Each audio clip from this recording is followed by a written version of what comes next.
What's going on, Instagram? It's your soul coach, Christopher Lee, coming at you after a couple of days of not getting a video done. Now I'm here, and I want to talk to you guys today about personal power. What is personal power to you?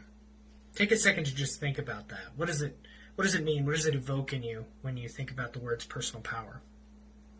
For me, it's about having the capability to choose my response to external events.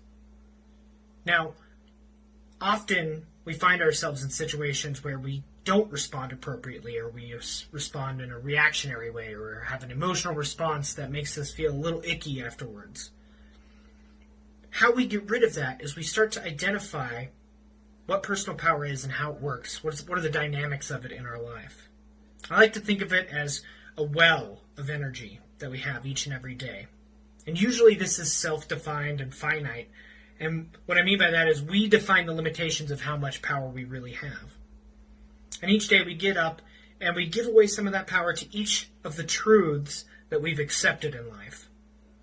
Some of these truths are good for us, create healthy boundaries, and others are not so healthy and don't serve us anymore. Some of them may be accepted truths, something that we were given by elders, teachers, or even peers.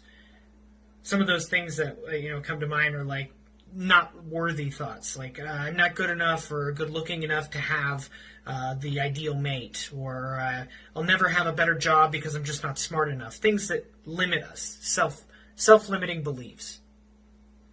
And how we regain this personal power is by looking at that and taking a careful inventory of our self-talk.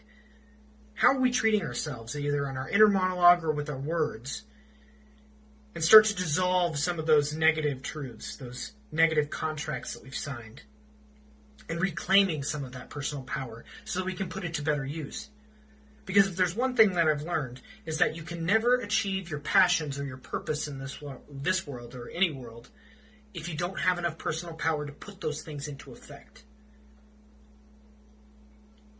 So when you think about personal power, I want you to think about all of the different things that you've created in this narrative of your life, this world that you've fabricated with your thoughts and your words. And ask yourself, how much of this narrative is true? How much of it did I give to myself, and how much of it was received?